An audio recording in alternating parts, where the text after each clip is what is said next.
Informasi pertama, bentrok antar suku yang terjadi di distrik DKI Kabupaten Yahukimo, Papua, menewaskan 6 orang. Selain itu, sebanyak 41 orang luka-luka dan kini tengah mendapatkan perawatan medis di Rumah Sakit Yahukimo. Diketahui dalam insiden ini masyarakat adat suku Sali diserang oleh suku Kimyal. Akibat kejadian ini, 3 rumah rusak dan 1 hotel rusak karena dibakar. Sementara itu, 1.000 orang warga mengungsi ke Polres Yahukimo. Setidaknya saat ini ada 52 orang dari suku Kimyal yang diduga menjadi pelaku penyerangan sudah diamankan oleh pihak berwajib. Diduga penyerangan ini dilakukan secara terencana dan dipimpin langsung oleh Kepala Suku Umum Kimyal, Moreme Kenya Busup.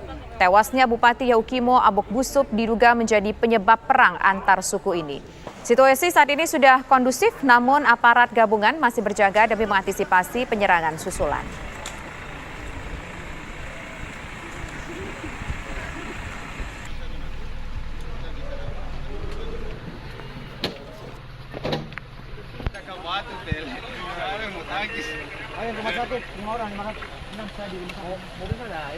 Asapnya ada gitu. Ini perkiraan ini kios di depan dengan tempat main bola voli Gubuk Alor.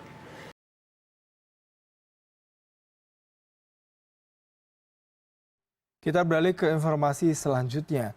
Ratusan orang mengamuk di Tanjung Balai, Sumatera Utara. Ya, sebuah rumah ibadah dan 5 mobil yang terparkir di halamannya hangus terbakar dalam amuk massa. Kerusuhan massal yang terjadi di Tanjung Balai, Sumatera Utara mulai berlangsung Jumat malam dan ratusan orang mengamuk menyerang sebuah rumah ibadah serta mobil yang terparkir di pekarangan. Petugas Polres Tanjung Balai bersama Satuan Brimob serta TNI Angkatan Laut langsung diturunkan untuk mengamankan situasi.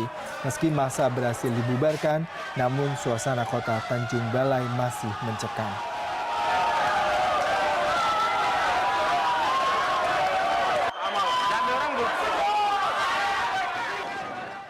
Dan untuk mengetahui lebih lanjut tentang peristiwa pembakaran tersebut, kami telah terhubung dengan jurnalis Transmedia Syahriful Gandhi di Tanjung Balai, Sumatera Utara. Syahriful, bagaimana perkembangan terbaru di sana? Selamat pagi, Yuda, Nita. Kondisi terakhir di kota Tanjung Balai, Sumatera Utara sudah mulai kondisif.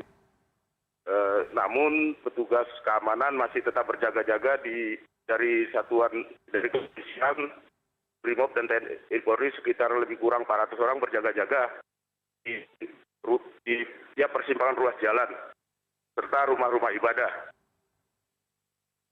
Ya, Syahriful, mungkin bisa diceritakan bagaimana kejadian tadi malam tersebut yang mengakibatkan terbakarnya salah satu rumah ibadah di sana.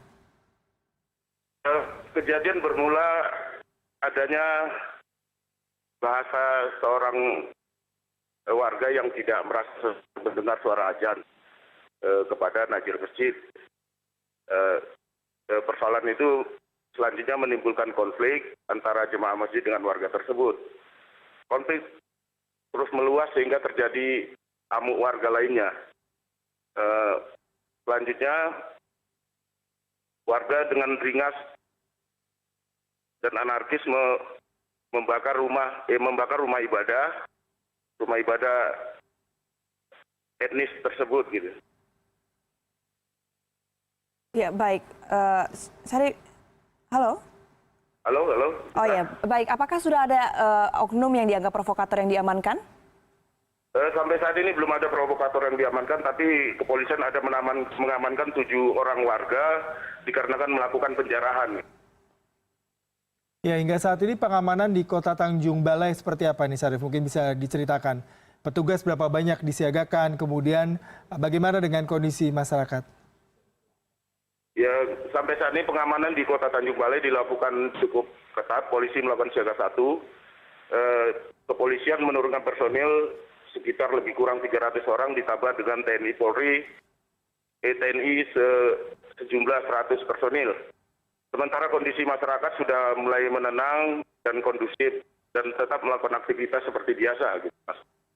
Ya, Gandhi, adakah himbauan dari pemerintah setempat untuk masyarakat sekitar? Sampai saat ini pemerintah setempat belum memberikan himbauan kepada masyarakat sekitar. Berhubung juga Wali Kota Tanjung Balai sedang tidak berada di tempat, kami juga masih menunggu pernyataan dari pihak pemerintah Kota Tanjung Balai. Baik, Sariful Gandhi melaporkan langsung dari Tanjung Balai, Sumatera Utara. Terima kasih.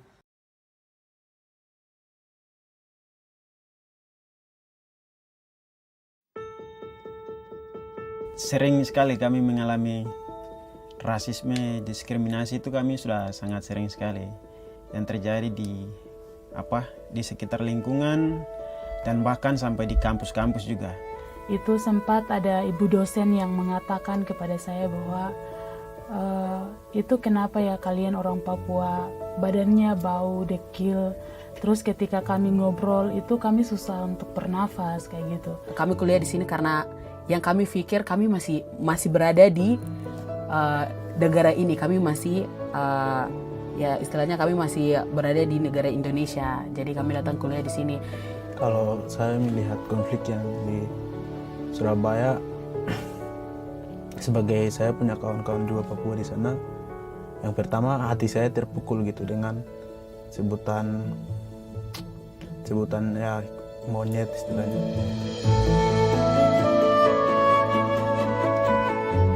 Perkenalkan, nama saya Matius Wonda. Perkenalkan, nama saya Anastasia Marian. Perkenalkan, nama saya Ika Mulaid. Perkenalkan, saya Mikael Dabi. Awalnya karena ekonomi keluarga susah, mau mendaftar di kuliahan susah. Tapi karena bersyukur waktu itu ada tes, akhirnya saya ikuti tes itu, akhirnya saya mendapatkan beasiswa. Lalu saya kuliah di Jakarta sini.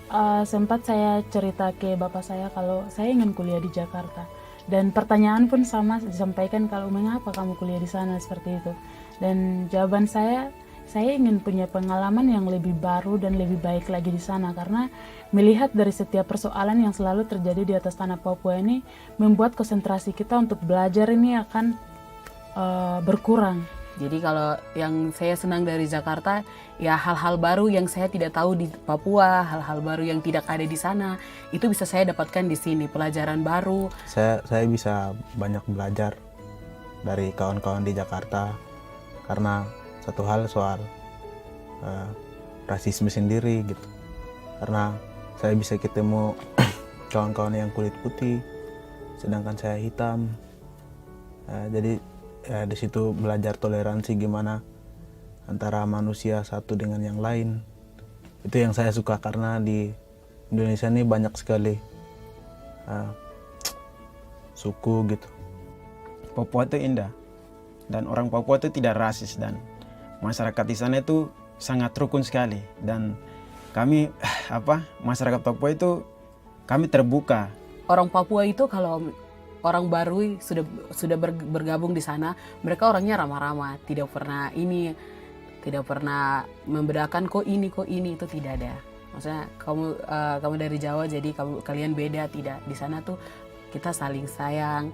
Hal kasih itu di Papua sangat sangat besar. Kawan-kawan Indonesia sendiri tidak tahu Papua itu berapa suku, berapa bahasanya dan juga seberapa luas, sehingga di sini saya mau katakan bahwa Papua tuh ada Papua Barat dan Papua, tetapi di sini kami satu.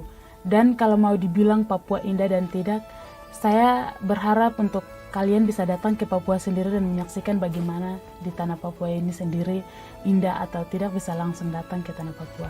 Sebenarnya rakyat Indonesia banyak juga yang sadar untuk soal Papua gitu, soal Papua. Tetapi satu hal yang membuat rakyat Indonesia untuk selalu sama-sama dengan Papua. Karena kita tahu saja bahwa Papua itu istilahnya surga bagi Indonesia. Jadi tolong hargai kami sebagaimana manusia. Janganlah mengeluarkan kata, karena kata itu sangat menyakitkan untuk kami. Sebagai manusia yang dilahirkan dari rahim ibu,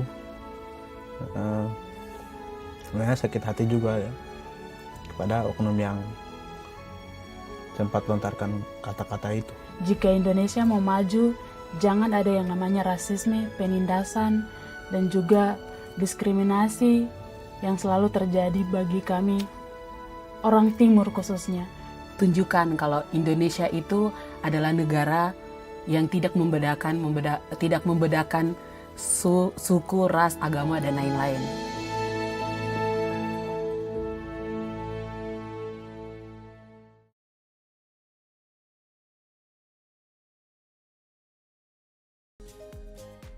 Dari data BPS tahun 2021 menunjukkan tingkat partisipasi angkatan kerja perempuan baru mencapai 54,03%. Sedangkan untuk laki-laki sudah mencapai 82,14%. Menurut Menteri Tenaga Kerja Ida Fauzia, salah satu faktor terjadinya kesenjangan ini karena adanya faktor budaya. Karena budaya patriarki masih berkontribusi pada upaya kita untuk menempatkan secara proporsional segala bentuk jabatan untuk laki-laki dan perempuan.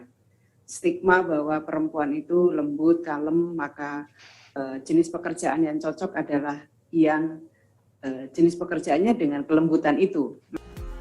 Masalah lain yang saat ini menjadi sorotan adalah kesempatan kerja yang setara bagi kelompok difabel. Menurut staf khusus Presiden Bidang Sosial Angki Yudhistia, menjadi perempuan dengan disabilitas membuat mereka memiliki kerentanan yang berlapis.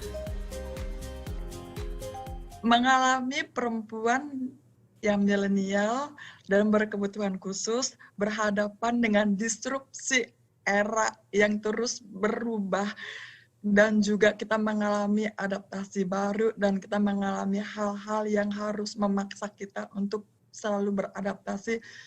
Saya akui itu susah. Saya akui itu sulit. Berdasarkan laporan Human Development Report tahun 2020 yang dirilis oleh United Nations Development Program atau UNDP dengan skor indeks ketimpangan gender sebesar 0,480 menempatkan Indonesia ada di posisi 121 dari 162 negara. Irin Wardani, Nabil Haris, Jakarta.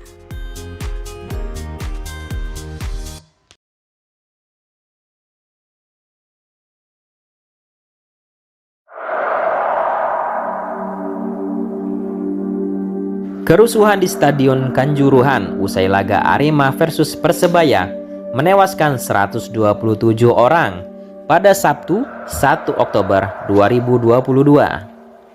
Berikut kronologi tragedi di Kanjuruhan versi polisi. Laga Arema versus Persebaya yang dimulai pukul 8 malam berlangsung sengit. Akan tetapi, tuan rumah tidak beruntung karena kalah 2-3 dari Persebaya. Kapolda Jawa Timur Irjen Polisi Niko Afinta mengatakan semua pertandingan Arema versus Persebaya berlangsung lancar.